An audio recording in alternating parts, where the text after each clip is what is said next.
Happy Saturday! On October 12th, 1945, or 79 years ago today, Desmond T. Doss was awarded the Medal of Honor, making him the first conscientious objector to receive that award. Our episode on Desmond T. Doss originally came out on July 25th, 2016, and it is today's Saturday Classic. Enjoy! Welcome to Stuff You Missed in History Class, a production of iHeartRadio.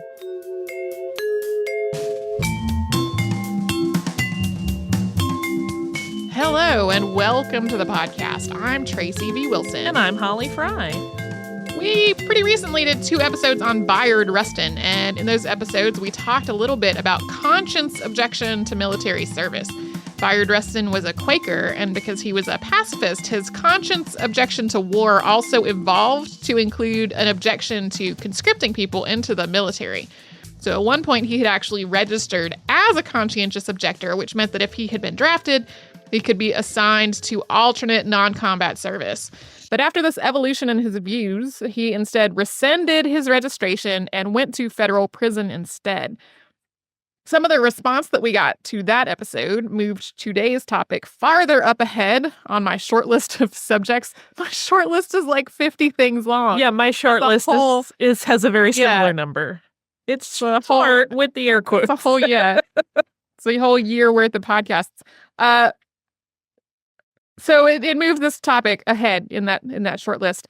Desmond T. Doss was also a conscientious objector, but his choices relating to this objection took a really different form from Bayard Rustin's. Doss did serve in the military in a non-combat role, and he was the first conscientious objector to be awarded the Medal of Honor. So today we're going to talk about him, as well as a little bit about 2 other conscientious objectors who have also been awarded the same honor. Before we get into Doss's story, we're going to level set a little bit with a look at some of the history of conscience objection in the Western world. Doss and both of the other men that we're going to talk about were from the United States, but conscience objection in general is something that exists in a lot of other nations as well. So, although the basic idea is a whole lot older, the term conscientious objector seems to have been coined sometime in the early 19th century to describe a person who refuses to comply with a requirement because doing so would violate their conscience. So this term has been applied to all kinds of requirements related to lots of different services and fields and circumstances. This includes medicine and law. But today we are really sticking to the context of conscience and military service. Issues of conscience objection typically only come up when military service is mandatory in some way. This was true of the person typically cited as history's first conscientious objector. That was Maximilianus, who was the son of a Roman army veteran. He was required to join the military when he turned 21, and this was back in the year 295. Maximilianus refused, citing his Christian beliefs as his reason for refusal, and he was beheaded for doing so. Historically, conscience objection to military service has usually, not always, been connected to pacifist religions. And this meant that in Europe, conscience objection became a lot more common following the Protestant Reformation. After the Reformation, the number and focus of religious denominations became a lot more diverse, and a lot more people began to choose which faith to belong to, rather than following a state-sponsored or nationally consistent religion. So Mennonites, for example, were exempt from mandatory guard duties because of their pacifist beliefs during the Dutch Wars of Independence in the 16th century. Standards and rules about how to handle conscience objections also spread along with conscription into standing armies in Europe following the French Revolution. Nations saw a need to establish and maintain a standing army, but they also saw a need not to force their citizens to violate their religious principles in doing so. It was really the 20th century before conscience objection sort of coalesced into an anti-war movement strategy. That was when people really started to describe themselves as conscientious objectors rather than describing conscription or military service or a specific war as something that was against their religion.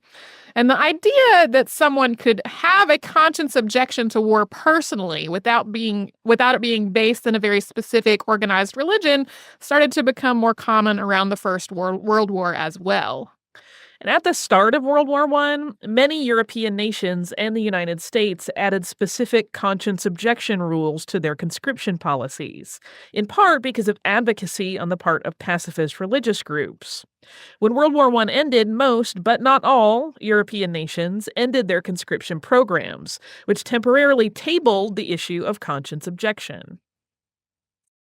When conscription started up again before and during World War II, a lot of nations again offered alternative service to conscientious objectors, although people who felt like their conscience wouldn't allow them to support the war in any way, even if it were in a non-combat role, still usually wound up being sentenced to time in prison. Today, many nations around the world view conscience objection as a fundamental human right protected by international law. The Universal Declaration of Human Rights was adopted by the United Nations General Assembly on December 10th of 1948 in the wake of World War II. Article 18 of that declaration reads, quote, "Everyone has the right to freedom of thought, conscience, and religion. This right includes freedom to change his religion or belief, and freedom, either alone or in a community with others, and in public or private, to manifest his religion or belief in teaching, practice, worship, and observance." Article 18 of the International Covenant on Civil and Political Rights, which was adopted in 1966, builds on this idea further. Part 1 of that article is really similar to what Holly just read. And then it continues, 2, no one shall be subject to coercion, which would impair his freedom to have or adopt a religion or belief of his choice. 3, freedom to manifest one's religion or beliefs may be subject only to such limitations as are prescribed by law and are necessary to protect public safety, order, health, or morals, or the fundamental right and freedoms of others. Although this declaration and covenant don't specifically mention conscience objection, many nations have interpreted conscience objection as an aspect of the freedom of thought, conscience, and religion. Also, the United Nations Commission on Human Rights, which was replaced by the Human Rights Council in 2006, has issued a number of other declarations that do specifically address conscience objection. Although these aren't legally binding among member states, they spell out conscience objection as being part of the fundamental human right to freedom of thought. The first of these was Resolution 1987-46, which was passed in 1987 with 26 votes in favor, 2 against, and 14 abstentions.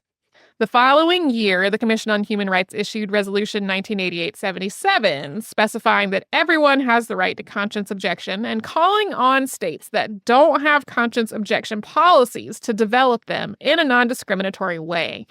A number of other resolutions upholding the right to conscience objection have followed since then. Not every United Nations member state has agreed with those resolutions or with the interpretation that conscience objection is a fundamental human right. For example, Singapore drafted a letter to the Commission in 2002 that was co-signed by 16 member states.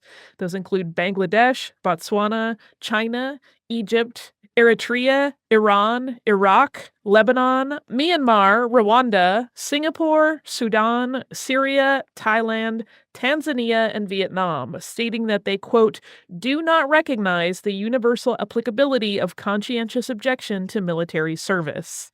And of course, not every nation on earth is a member state of the United Nations. There are so many nuances to all this, and from an ethical and moral standpoint. The decision to object or not to object is an incredibly personal one, and if conscience objection is a fundamental human right, then that means that people who do serve in the military are fighting to protect the right not to, whether they agree with the existence of that right or not. And there have also been lots of times in history when the idea of conscience objections has become just incredibly divisive, and the most obvious is probably during the Vietnam War. All of that is really outside the scope of our show today, but we would be remiss if we did not at least acknowledge it. So for Desmond T. Doss, the decision not to fight was not actually even something he thought of as a conscience objection. He actually preferred to be called a conscientious cooperator. And we're going to talk about him after a brief word from one of our sponsors.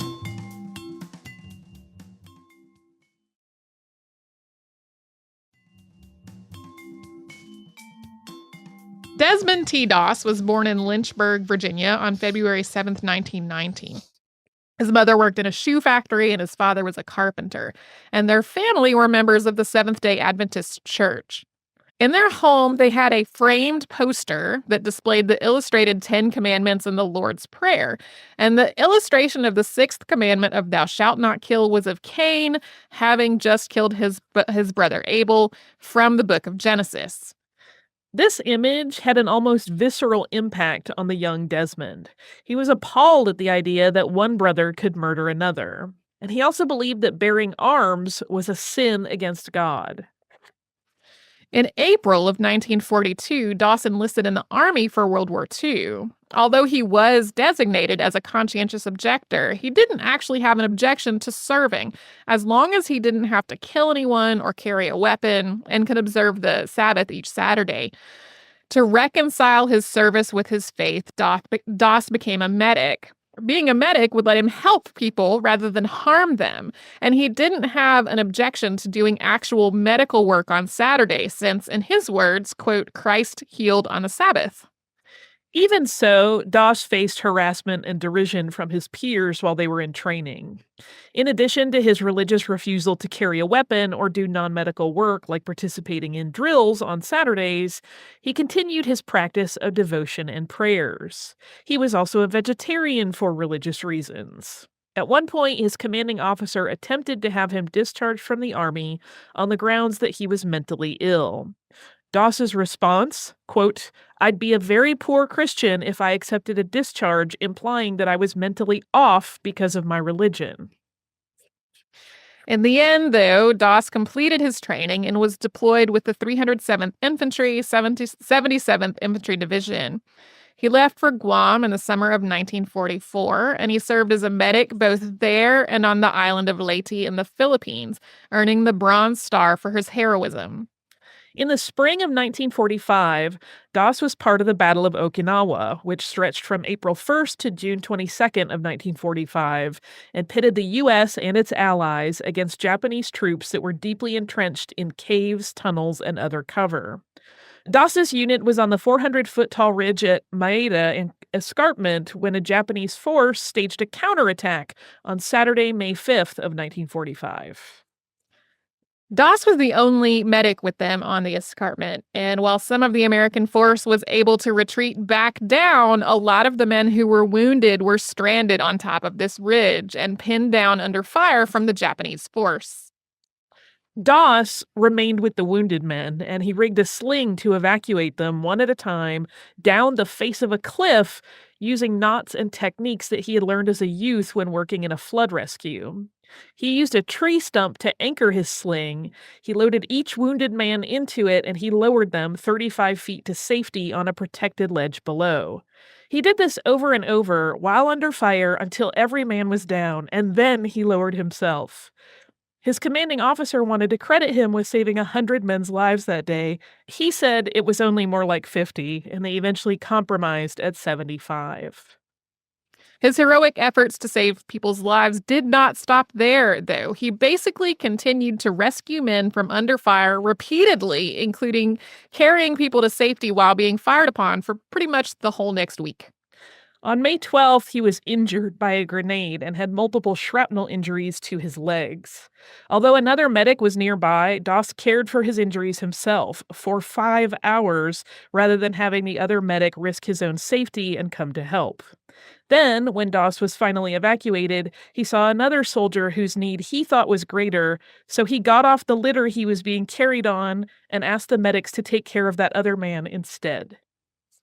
Then, while he was waiting for them to come back for him, he was struck in the arm by enemy fire and sustained a compound fracture. And possibly the only time in his life that he ever handled a weapon, he made a splint for himself out of a rifle stock and then crawled to an aid station 300 yards away with one of his arms broken and splinted. I just stand in awe of all of this. I can't even grasp the fortitude a person has to have, which is why he earned the nickname the Wonder Man of Okinawa. Desmond T. Doss was one of the men awarded the Medal of Honor by President Harry S. Truman on October 12, 1945. Doss had been a private when he took these actions that led to this recognition, and he was a corporal when it was actually awarded to him. His injuries from the war, however, were extensive, and he needed ongoing medical care, and he eventually lost a lung to tuberculosis. He spent about 6 years in hospitals trying to recover, and he had planned to go to a trade school and become a florist, but the extent of his injuries and illnesses made that impossible. He devoted most of his life instead to religious work, and in 1976, he suddenly lost his hearing. In 1991, Doss's first wife, Dorothy, who he had married in 1942 before leaving for the service, died in a car accident. He remarried about 3 years later, and his second wife, Frances, was still living when Doss died on March 23, 2006, at the age of 87. In 1987, he said in an interview, quote, "I wasn't trying to be a hero. I was thinking about it from this standpoint. In a house on fire and a mother has a child in that house, what prompts her to go in and get that child? Love. I loved my men and they loved me. I don't consider myself a hero. I just couldn't give them up, just like that mother couldn't give up the child." For all of his life, he credited God with his survival during the war. After another brief sponsor break, we will talk a little bit about two other conscientious objectors who have also been awarded the Medal of Honor.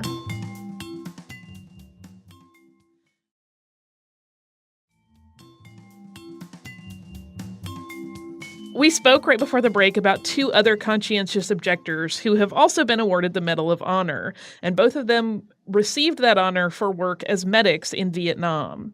The first was Thomas W. Bennett of Morgantown, West Virginia. His military records didn't list a denominational preference, but sources suggest that he was raised either Methodist or Southern Baptist. Regardless, he attended the services of multiple denominations, and he came to a sincerely held belief that all life was sacred. He also vehemently objected to the United States' involvement in the Vietnam War specifically. Bennett was drafted during that involvement in Vietnam, and after he lost his student deferment due to poor grades at West Virginia University, he wound up registering as a conscientious objector who was willing to serve in a non-combat role. He became a medic and was eventually deployed to Vietnam. On February 9th of 1969, his platoon there was ambushed. In the words of his Medal of Honor citation, quote, "Corporal Bennett, with complete disregard for his safety, ran through the heavy fire to his fallen comrades, administered life-saving first aid under fire, and then made repeated trips carrying the wounded men to positions of relative safety from which they would be medically evacuated from the battle position. Corporal Bennett repeatedly braved the intense enemy fire moving across open areas to give aid and comfort to his wounded comrades. He valiantly exposed himself to the heavy fire in order to retrieve the bodies of several fallen personnel." Then, as the whole platoon was awaiting for helicopters to rescue the injured men, he spent the night outside the safety of any kind of shelter, tending to wounded people who couldn't be moved. On February 11th, a similar event happened again when the platoon came under sniper fire, and once again, Bennett put himself at risk repeatedly to try to aid the wounded, including an attempt to save a fellow soldier who had fallen ahead of the company's position. Even though he was warned that the fallen soldier would be impossible to reach given where he was and the amount of enemy fire, Bennett tried anyway, and he was mortally wounded in the process. He was posthumously awarded the Medal of Honor on April 7th of 1970, which would have been his 23rd birthday.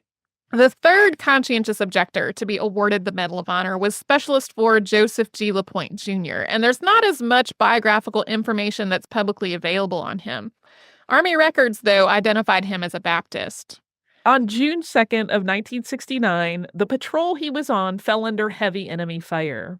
He rendered aid while under fire to 2 injured soldiers, and to do so, he had to crawl directly into the line of sight of an enemy bunker.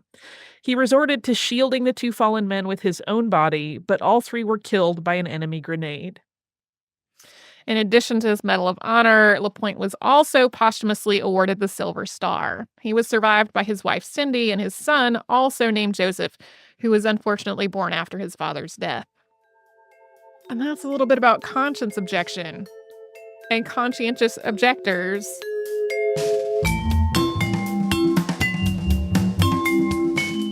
Thanks so much for joining us on this Saturday. If you'd like to send us a note, our email address is historypodcast@iheartradio.com.